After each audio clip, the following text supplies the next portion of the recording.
Are you a small business owner, an author, a thought leader, an industry expert, a mission-focused brand who deeply cares about the people they serve and what you put into the world to reach those people? If you are, I bet you are online, actively showing up, trying to reach your target audience, and concerned that maybe your post isn't getting enough reach, it's not getting enough impressions, it's not doing what it needs to do. Well, today we are going to talk about why you are probably looking at the wrong thing. It's not that you need visibility, it's that you need credibility.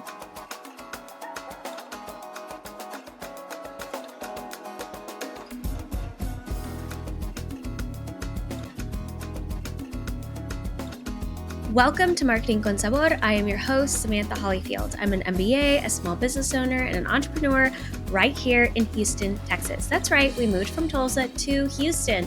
We are closer to family, and damn, does that feel good. In every episode, we talk about the difference between strategy and tactics, so you can reach the people you need to reach and produce marketing with flavor, sabor. All right, so let's get into it. A very common thing that people just like you, mission-focused brands, people who really care, authors, people who are dialed in to reaching the people they need to reach, confuse visibility with authority. Now, what is visibility? That's reach, that's impressions. That are those metrics that when you post something, you are looking at those numbers and thinking, why isn't this working? Y'all, those are vanity metrics. And I'm not saying they don't matter. I'm a marketer. Of course they matter. You better believe I'm looking at reach. I'm looking at impressions. I'm looking at metrics. And I am looking for ways to improve those things. But it doesn't matter how many people you reach. It doesn't matter the impressions you have if you're not reaching the right people with the right content. Because let's just say we focus on the numbers and we focus on producing things that crank up those numbers without making sure that let's say content is feeding your sales funnel, is building your authority, is building know, like, trust. It's not going to matter. So what? So we got some applause. So we got likes. We got some comments. Cool. What is it doing for our brand?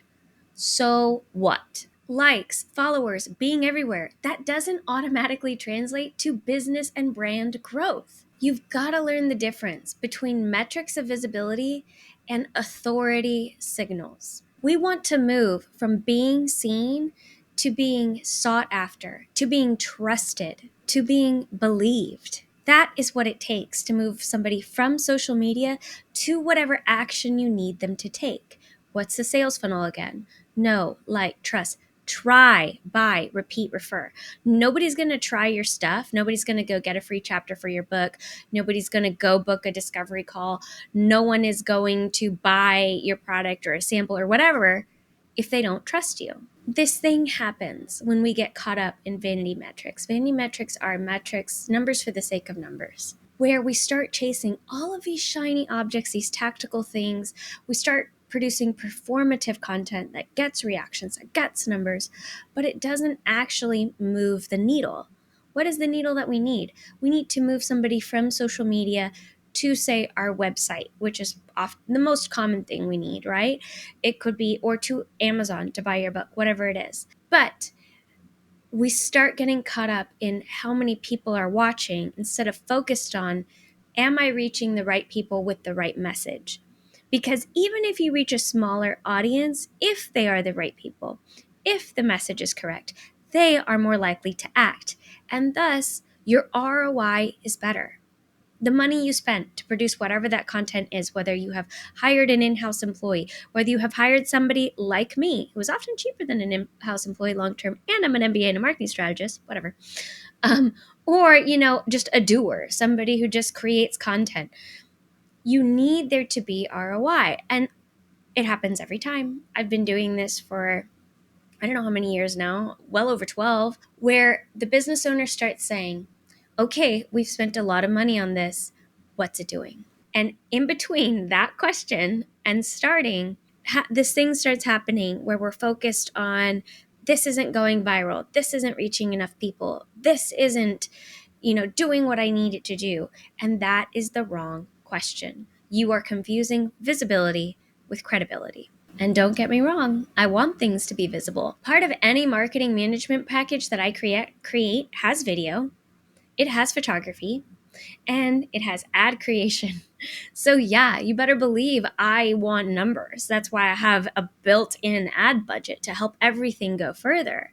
But literally every ad, before I ever create an ad, I'm creating audiences off of my clients' best customers. I want to reach more people that look just like the people who are repeat buyers for them, or I want to upsell to their repeat buyers. So, do I believe in numbers? Hell yeah. But what I don't want to get lost in are vanity metrics. And I'll tell you what, no client has ever come to me and been like, yes, let's chase vanity metrics when they see that the work that we are doing produces an ROI. It doesn't happen, right? Because we're getting sales, we're getting numbers, we're doing what we need to do, we're getting leads. But when you don't have that kind of thinking in mind, when you have not built the foundation, you get lost. And what happens is we start to overinvest our time, our money, our energy into performative content that does not move the needle from know, like, and trust. I'm not saying there isn't value in producing beautiful videography. Of course there is. It's why it's part of my marketing packages. I'm not saying that there isn't value in producing beautiful photography. Of course there is. It's part of my marketing packages. If you want to be seen as credible, part of that credibility is how you visually show up. But I can produce a beautiful reel that literally says and does nothing. Maybe it gets likes and engagement because it's pretty, but did it build trust with my audience? Did it visually capture some kind of case study or information to show these people how we took somebody, addressed a problem, and then provided a solution and shared the transformation? Did it do a good job of maybe highlighting a customer testimonial? Because you know what? Nobody sells you better than your best customers. Did it do any of these things that not just say, hey, I see you, I understand you, and here's how I can help you? Did it do that? Because if it didn't, all it is pretty BS, right? It's just pretty. Cool. What does that go back to? That big thing I keep saying, so what? That was probably the most powerful thing my mentor ever taught me. He was a PhD, he was dean of the College of Business, he had a marketing firm, he worked for huge companies like McDonald's, Jiffy Lube, and he taught me everything I know. Anything that I have, any unique thought I've had is built off the foundation of what he taught me. And the most powerful thing that he taught me was so simple. It's that when I produced anything for a client or a brand that we were working with, he said, so what? So what? Like, we're not doers. We're not just creatives. We're marketing strategists. That's the power of having an MBA. When a client comes to us and says, hey, I need marketing, we say, okay, let's start with the strategy. And at the end of the day, we're not just responsible for something pretty. We have to translate what all of this over here, all of this creative stuff means for the goals of the business and the brand. And when you are a small brand, a growing brand, there's this thing that happens when you're searching for visibility because you are so eager to reach the right people. And it's what we've just talked about. We get lost in vanity metrics instead of making sure that our foundation is correct, that our sales funnel is correct, that the way that we capture people is seamless, that we move people from social media to our website, into our email funnels. All of these things have to work together. And the doer, somebody who's just hired to create pretty stuff, is not going to connect those dots. And inevitably, you're going to be asking yourself, what is this doing for me? After you get lost in all the things I just talked about, because that's literally what happens. What we want to be searching for are conversions. So let's say we've done a really great job at identifying our target audience, at looking where they are online. What platforms are they on? How do they use them? You know, if they are on Instagram, what type of content are they engaging with the most? What influencers are they engaging with and why? Who and how and what, right? So if we know who our audience is, we know who we are speaking to, why we are speaking to them, what we have to offer. If all of those things are clear, then it gets a lot easier to get better at producing content over time. There are many voices coming out you if you are a small business owner, if you are a brand that needs to grow, saying that you're going to 10x your revenue if you do this. You just need this framework and it's going to help you do this. You just need this funnel in order to get conversion. And a lot of it is bullshit. I'm sorry, because these things don't happen overnight. You have to get better over time. You cannot get better over time if there's not testing involved. You cannot get better over time if all of that testing isn't built off of that strong foundation. Who are we speaking to? Why are we speaking to them? How can we help them? The offer has to be clear. The who has to be clear. The what has to be clear. Otherwise, you can't get better over time. You're never going to build credibility. You might build visibility, but my guess is that it would be quite stagnant. Meaning, sure, maybe this post reached a lot of people, but how many became followers? Sure, this post reached a lot of people, but how many of them didn't just engage, but then moved to your website? Temporary virality does not necessarily mean business growth, does not necessarily translate to business outcomes.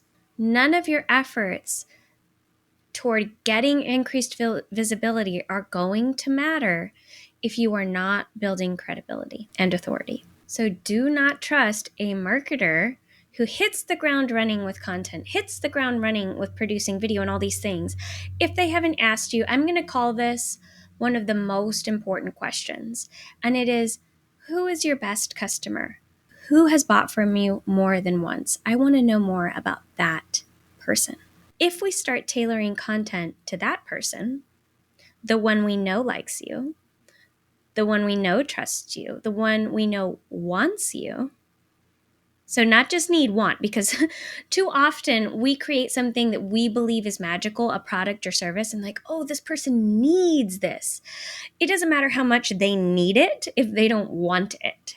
Somebody who is a repeat buyer wants something from you. So we need to get as much information about this person as possible so we can go reach more people just like them. So if you hire a marketer, and you will see very quickly if they are just a doer, if they are not asking you the right questions, not just about your target audience, like, oh, who's your target audience? Oh, it's, women 45 to 65. Cool. No, you have to dig deeper. A marketer's going to say, who's your best customer? Who keeps buying from you? I don't want to know who you want to buy your brand. I want to know who's actually buying it, because that's what we need to produce toward, somebody who literally wants you. We need to build credibility and trust with that person. And so how do we shift from simply looking for visibility to creating things that create authority and credibility? I did a really quick bonus episode for the podcast recently. If you're on YouTube, it's just on the channel. And it talked about what content actually builds authority. And I have 3 simple ways for you to ask yourself if something is building authority. Does it equip? Does it encourage? And does it transform? If you are doing those 3 things, I don't care what industry you're in, I don't care what book you've written. If you focus on those 3 things and writing and creating toward those 3 things, you are going to build authority and credibility. Because how do you equip somebody? You help them. Maybe your product or service is the solution they need, but there's a whole lot you can do to help that person before they ever buy from you. That is a demonstration of your knowledge, a demonstration of your service. I love saying that marketing is how we serve at scale. And if you are somebody who needs to build trust and credibility, you have to serve, because literally nobody cares what you have to say or what you have to offer unless they recognize that you see them and you care about them. And how do you demonstrate care? Care is an action, right? Love is an action. And so you cannot say, I love the people I serve, if you are literally not serving them. So how do you do that? Equip these people. Literally equip them with knowledge, with information, with tangible things that they can do and apply to their life. That looks like a lot of things. It might be a carousel of some information on social media with a prompt at the end toward engagement so you can get into the details in the comments and their questions. It could be something like a case study. It could be a long format podcast episode like this, where I'm literally teaching you the difference between visibility and credibility and why we need to focus on credibility and not just vanity metrics. I'm spending time doing this because it matters. It's a way for people to come to my site and then look at me and dial in with me and say, oh, this is what she thinks and believes around marketing. And yes, I like that, or no, I don't. If you want to move into credibility, you have to align your voice with the values and expertise, not just tactics. Tactics being, we need to produce a reel like this. Tactics being, we need to get this tool because it's going to help us do X, Y, and Z. Tactics being all those shiny objects that are you doing things instead of you strategizing. What is strategy? How do I move this exact person I need from point A to point B? You know that you are building authority when people start citing your work, speaking your words, relaying what you have said, and not just liking your posts. And that type of authority shortens the sales cycle and increases conversions. Why? Because they trust you. Authority is the foundation of long-term traction, long-term brand and business growth. It is not just a viral moment. And so if you are lost in looking for visibility, I want you to take a step back. Take a huge step back and ask yourself, when I am on these platforms, go to your Instagram page and look at all your posts and say, is it really clear who I am speaking to? How have I helped that person? I'm looking at all these posts. How have I helped them? If it is not clear in all of your content who you are helping, why you are helping them, and how, then you are not building authority. You are not building credibility. The common saying is that content is king. My mentor would follow that up with saying content is king, frequency is queen. Love it. And I'm going to say, in today's marketplace, in today's nonsense of social media, clarity is king. Clarity. Not just content, clarity. Clarity across what you're saying, clarity across what you're producing, clarity in who you're speaking to, clarity in why you're speaking to them, and how you're going to help them. Clarity, clarity, clarity. Because there is noise coming out, people. That you are not the only one in your industry. You are not the most unique. You are probably not even the best. But if you can be the clearest, you are going to be the one that wins. So, if you are a mission-focused brand, if you want hope that you can show up in a way online that is true to you, toward your values, toward your beliefs, toward all of the richness of this thing that you have created, go check out my wee little book. It's called Marketing for People Who Hate Marketing But Love the People They Serve. Now, I say marketing for people who hate marketing, and I'm a marketer. What does that mean? I hate gimmicks. I hate hacks. I hate the hustle hack culture that's giving you all of these lies about how marketing works. This wee little book is going to give you hope that you can do it right in a way that makes sense, that connects with your business goals, and actually leads to growth. And it gives you a very simple strategy that you can apply in order to do it well. So you can go get it on Amazon for $5, or you can get it for free on my website, holyfieldconsulting.com. Holyfield is spelled HOLLYFIELD consulting.com. Or you can just literally go to the links in this description and click it and go get it for free. But Amazon is Kindle, so if you like using the Kindle app, you can get it for $5 there. And I'm working on an Audible version because, I produce a lot of video and audio stuff, and somebody might just want to listen to it instead. But if you don't like my voice, go get the version you can read. And go subscribe to this channel because I love what I do and I love helping you. And you're going to get lots of videos like this that help you cut through the noise and get back to true marketing strategy that lasts.